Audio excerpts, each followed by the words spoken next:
বলতে চাই, কালকে যে কাঙ্ক্ষিত ঘটনাটি ঘটেছে এটা তীব্র নিন্দা জানাই। পাশাপাশি আমার সিনিয়র নেতৃবৃন্দের কাছে একটি আকুল আবেদন, এই চাঁদাবাজদের পিছনে একটি দালাল চক্র কাজ করতেছে, আপনারা জানেন। আমি চাই এই চাঁদাবাজ মুক্তের পাশাপাশি বিএনপিকে দালাল মুক্ত করতে হবে ভাইয়েরা। যতদিন পর্যন্ত আমরা বিএনপিকে দালাল মুক্ত করতে না করবো, আমার ভাইয়ের শত্রুর বৈরক্তি আমরা সাজাতে পারবো না। তাই আমার ভাইয়ের কাছে আমি আজকের মিটিং এর মাধ্যমে আহ্বান জানাবো যে লিডার, আপনি যে শব্দ বৈরক্তি নিয়ে দেখেছেন, সেই বৈরক্তি যদি আপনার মনের মুখে ফলাতে চান, আগে বিএনপিকে দালাল মুক্ত করেন। এই দালাল গুলোই অতীতে আওয়ামী লীগের সাথে আঘাত করে ভৈরবের ছোট অপকরণে জড়িত ছিল। পাশাপাশি আজকে সেই আওয়ামী লীগের চতুর্থ বাহিনীরা যারা দাঁড়িয়ে ছাত্রদের উপরে ঝাঁপিয়ে পড়েছিল, আজকে একটি আধ্যাত্মিক শক্তি পিছনে তাদের কাজ করতেছে। তাই আলম ভাইকে এই জায়গার মধ্যে আহ্বান করবো, এই শক্তিকে এটি খতিয়ে দেখে এটিকে আগে আপনারা চিহ্নিত করুন। চিহ্নিত করে ভৈরবকে দেওয়া মুক্ত করলে আমরা পারবো সুন্দর ভৈরব করতে। তাই আমি আরিফকে বিশেষ করে এবং শেখকে বলবো, আপনাদের নেতৃত্বে আলম ভাইকে এই বিষয়টি হুঁশিয়ার করে আমরা সত্যি আমরা তাৎক্ষণিক আমরা বলি, কিন্তু আমরা পরবর্তীতে এই কাজগুলো করতে পারি না, এটি আমাদের ব্যর্থতা। তাই আজকের মিটিং এর মাধ্যমে একটি কথা বলতে চাই, ডিব্রুগড়ে কোনো চাঁদাবাজি হবে না। আজকের পর থেকে ডিব্রুগড়ের চাঁদা যত স্পোর আছে, যত তেলের চাঁদাই গুলো আছে, এটি চাঁদা উৎস। আমি সরাসরি বলতে চাই, আজকে যদি চাঁদাবাজি বন্ধ করতে চান, এই চাঁদাই ঘরে বন্ধ হবে, চাঁদাবাজি বন্ধ হয়ে যাবে। একটি গুরুত্বপূর্ণ কারণ কয়লাঘাটে অনেক নেতৃবৃন্দ আছেন, কয়লাঘাট এবং ডিব্রুগড়ে আজকের পর যদি কোনো চাঁদাবাজি হয়, যুবদল সহ বিএনপি ইনশাআল্লাহ আমরা আলম ভাইয়ের নেতৃত্বে সুন্দর বৈরব হওয়ার লক্ষ্যে আপনাদের মাঝে ছিলাম, আসি এবং থাকবো। আসসালামু আলাইকুম। আজকের এই পথসভার থেকে আমি একটা হুঁশিয়ার করে দিয়ে চাই, এখানে মেঘনা এবং যমুনা ডিব্রুগড় রয়েছে।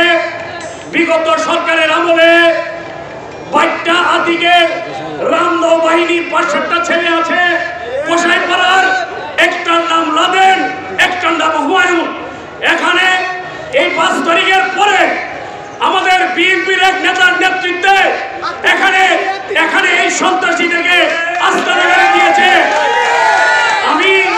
আমি এই ট্যাংলরির মালিক সমিতির ভাইদেরকে হুঁশিয়ার এবং বলতে চাই, আপনারা আগামীকালকে থেকে কোনো গাড়িতে ১০০ তেল এদেরকে দিবেন না। আমাদের বিএনপির পক্ষ থেকে আপনাদেরকে বিশেষভাবে অনুরোধ জানাচ্ছি এবং এখানকার যে ডিপো ম্যানেজার আছেন ওনার উদ্দেশ্য বলতেছি, আপনার কাউকে এই চাঁদাবাজদেরকে কোনো তেল গাড়ি থেকে দিবেন না। সব ভাইয়ের আমার, যদি আমাদের নেতৃবৃন্দ এখানে ১০-১১ আছেন, আপনারা প্রত্যেক দিন এখানে ডিব্রুগড় একটা সকাল বিকাল 2 বার আপনারা পরিদর্শন করবেন।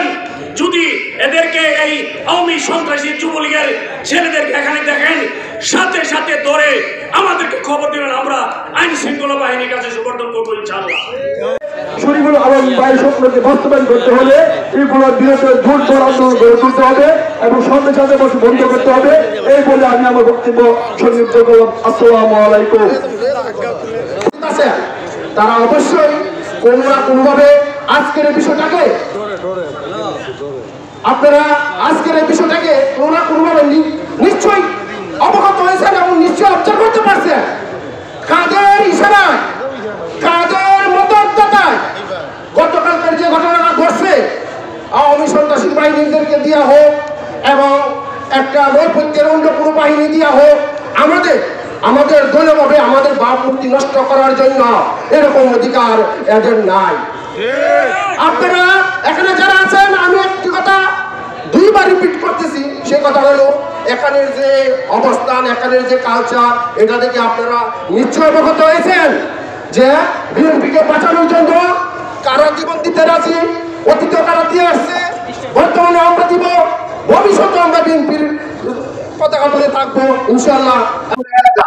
হাজার হাজার পর্যটক এই যে দেখতে পাচ্ছেন বেঙ্গালুরুতে আসছে। গতকাল যে একটা দুর্ঘটনা ঘটেছে, এই দুর্ঘটনার জন্য আমি জনগণের পক্ষ থেকে তীব্র নিন্দা ও প্রতিবাদ জানাই। আমি আশা করবো আগামীতে আগামীতে এমন কোন যেখানে আমরা পাবো এমন ঘটনা এই সংবাদ আমরা তাদের জবাব জবাব দেব এবং আইন শৃঙ্খলা হাতে সমর্পণ করে প্রস্তুত থাকিব। আজকের